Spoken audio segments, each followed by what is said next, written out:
नमस्ते। फैसला आप पर आप सभी का एक बार फिर से स्वागत है। उम्मीद है आप सब अच्छे होंगे। तो चलिए आज का टॉपिक शुरू करते हैं, जो कि महबूबा मुफ्ती के बारे में है। जी हाँ, जम्मू कश्मीर की एक्स सीएम और पीडीपी हेड महबूबा मुफ्ती की अम्मी को ईडी ने पूछताछ के लिए तलब किया और लगभग उनसे 3 घंटे तक पूछताछ की। बस फिर तो जैसे पहाड़ ही टूट पड़ा। महबूबा मुफ्ती इन बातों से इतनी आहत हुई, या यूं कहूँ कि उनके ईगो को ये बात इतनी ज़्यादा हर्ट कर गई कि उन्होंने सीधे सीधे केंद्र सरकार को धमकी दे डाली। जी हाँ, मैं धमकी इसलिए कह रही हूँ क्योंकि जब आप उनका ये बयान सुनोगे तो आपको साफ साफ पता चल जाएगा कि ये बयान नहीं है, ये सीधे सीधे धमकी है। और मैं ये वीडियो यहाँ इसका लिंक शेयर कर रही हूँ नीचे, आप उससे जाके ज़रूर देखिएगा। मैं अपने वीडियो में इंक्लूड नहीं करी क्योंकि लास्ट टाइम मैंने लखनऊ गर्ल वाला वीडियो इंक्लूड किया था और उसे वायलेंस के तहत बोला गया था कि ये वायलेंस है और उसके तहत उसको रिमूव कर दिया गया था। तो आप ये वीडियो जाके महबूबा मुफ्ती का ज़रूर देखिएगा और आपको पता चल जाएगा कि किस तरीके से धमकी देनी है खुले खुले। महबूबा मुफ्ती ने मोदी सरकार को पाकिस्तान के साथ बातचीत करने की सलाह देते हुए कहा कि मैं बार बार कहती हूँ कि सुधर जाओ, पड़ोस में देखो क्या हो रहा है, बातचीत शुरू करो नहीं तो देर हो जाएगी।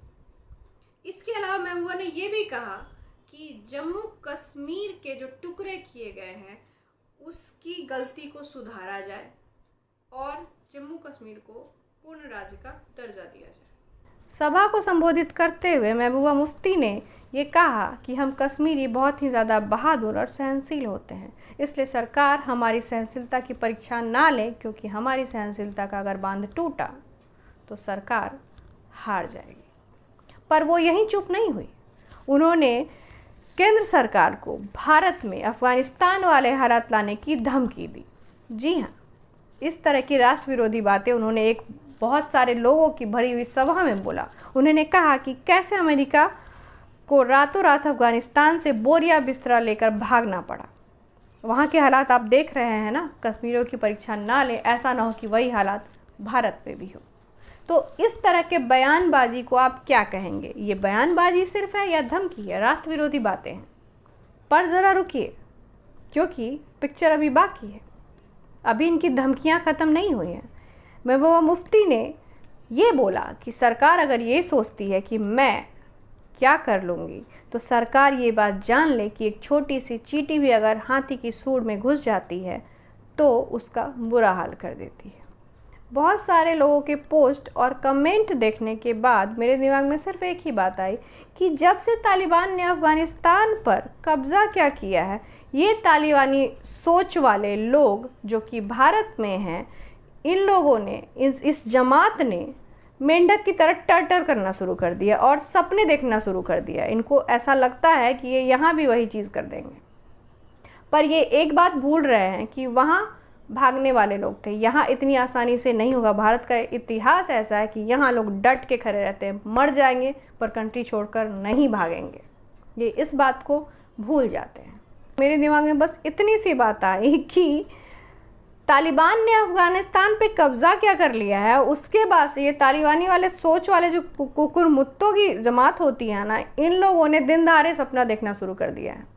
ये उसे अपना रोल मॉडल मानते हैं, उसे डिफेंड करते हैं। आप सोचिए कि इनकी सोच कितनी घटिया है कि इनको ये बात समझ में नहीं आती कि एक ही संप्रदाय के लोग उसी संप्रदाय के लोगों को फिजिकली मेंटली हरास कर रहे हैं, उनको दिन दहाड़े मार रहे हैं, उनका रेप हो रहा है, उनको बेचा जा रहा है। इनको ये गंदगी नहीं दिखती, इनको तालिबान में एक हीरो दिखता है कि उन लोगों ने कब्ज़ा किया है। अरे कब्ज़ा किया है, पर वहाँ के लोगों की क्या हालात कर दी है।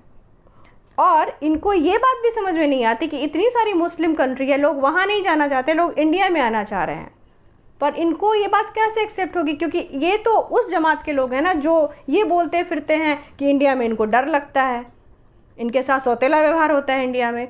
पर आप सोचिए कि अगर इंडिया इतना बुरा होता तो क्या ये लोग इतनी सारी कंट्री छोड़ के यहाँ आना चाहते? पर वो कहते हैं ना कि इनके लिए भारत की तारीफ़ करना टंग ट्विस्टर के समान है। ऐसा कुछ करने में इनकी ज़बान ऐंठती है, इनके हलक से आवाज़ नहीं निकलती। अब आप महबूबा मुफ्ती के ही अगर वीडियो को देखेंगे तो आपको लगेगा कि उर्दू तो ऐसे भी बहुत ही नज़ाकत वाली लैंग्वेज है, तो खूबसूरती वाले लहजे में बहुत ही ज़्यादा घटिया सोच को रैप करके इन्होंने जिस तरीके से बोला है, तो उस भाषा की मर्यादा क्या रह गई, उसकी खूबसूरती क्या रह गई जब उसके भाव ही इतने घटिया हैं। ज़रूरत है कि इस तरह की सोच रखने वाले लोगों और इस तरह की सभाओं पर लगाम लगाई जाए, क्योंकि इस तरह की सभाओं में ये लोग अपने अंदर के तालिबानी सोच को, आतंकी सोच को, उसके जहर को बाकी लोगों में इंजेक्ट करने की कोशिश करते हैं।